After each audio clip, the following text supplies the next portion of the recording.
changement si nous ne pouvons pas payer le prix. Jésus voulait un changement et il a travaillé pour cela. Il a donné son temps, il a donné sa vie puisqu'il était venu pour un changement. Vous savez, les changements dérangent. On ne peut pas chercher les changements sans s'attendre à des contre-attaques.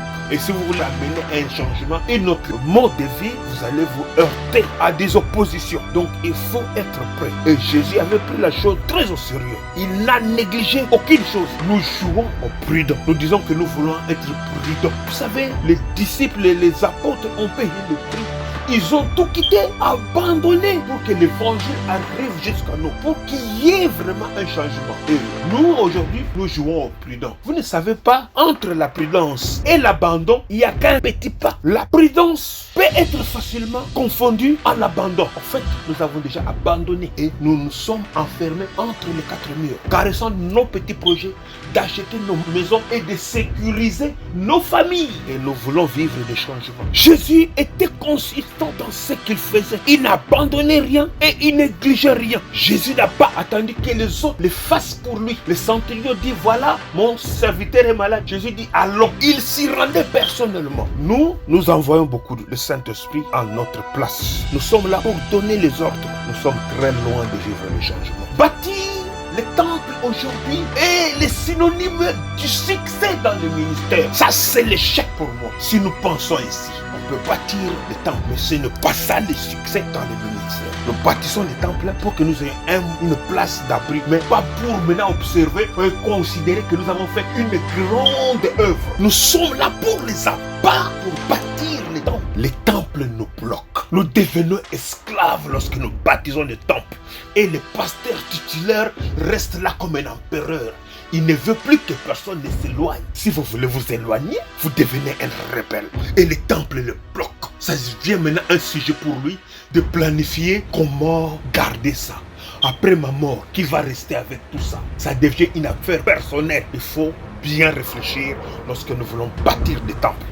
Dieu a dit à Moïse d'amener tous les enfants d'Israël en Israël sur la terre promise. Mais Jésus nous a donné une autre mission. Il nous a dit, allez par tout le monde. Nous, ce n'est pas les temples, c'est les hommes. Faire de toutes les nations des disciples. C'est ça notre mission. Mais aujourd'hui, bâtir le temple, c'est le sommet de la gloire pour les hommes de Dieu, pour les assemblées. Et nous voulons avec ça vivre les changements. Et nous croyons que lorsque nous avons bâti un temple, nous avons changé quelque chose. Pendant qu'il y a des gens en bourse qui ne connaissent pas Jésus-Christ, vous êtes établis dans des grandes villes, vous vous déplacez avec les petits porteurs, avec des voitures luxueuses et vous dites que vous êtes serviteurs en plein temps.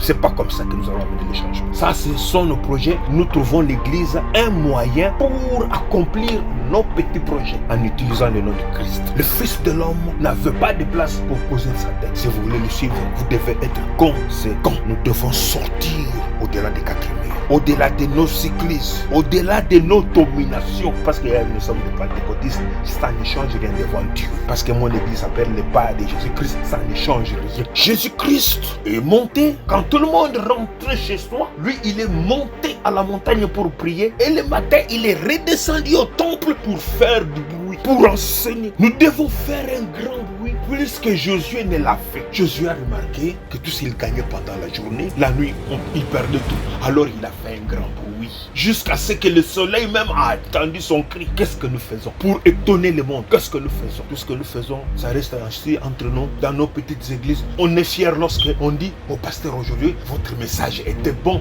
On est fiers, c'est entre nous. Après et après, il n'y a rien. Nous devons aller au-delà. Celui qui veut le changement doit voir les choses autrement. Jésus n'est pas resté comme ça. Il descendait, il allait au temple pour parler, dire la vérité.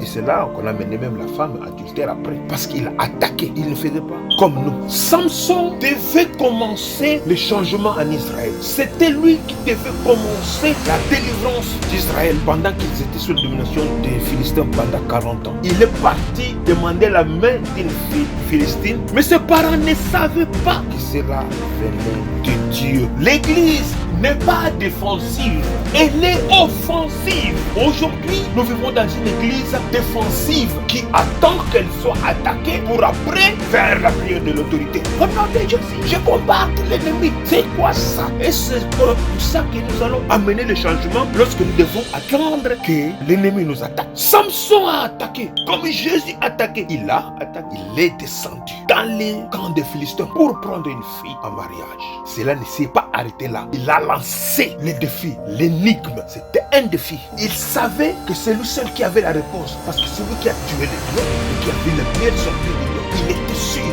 Il commence à leur poser des problèmes. Pourquoi? Parce que Samson a attaqué. Il a maintenant fallu que le complot arrive. Et les Philistins croyaient que dans le complot vont réussir à détruire Samson. Alors que lorsque Samson est devenu aveugle, il est devenu très rétangé. Parce que là, comme il était aveugle, il était un instrument entre les mains du Seigneur. Il ne voyait pas parce que Jésus est venu pour que ceux qui voient deviennent aveugles. Et ceux qui sont aveugles voient. Samson maintenant, ça voit. Amène-moi là où il y a les deux piliers du temple. Il s'est appuyé et il a détruit tous les ennemis d'Israël. Comme l'ennemi croyait qu'en tuant Jésus-Christ, il allait avoir la paix. C'est là qu'il avait échoué. Parce que lorsqu'il a mis Jésus sur la croix, Jésus a dépouillé toute la puissance de l'ennemi et il les a mis sous nos pieds. Nous devons sortir si nous voulons vivre les changements. Que le Seigneur vous bénisse.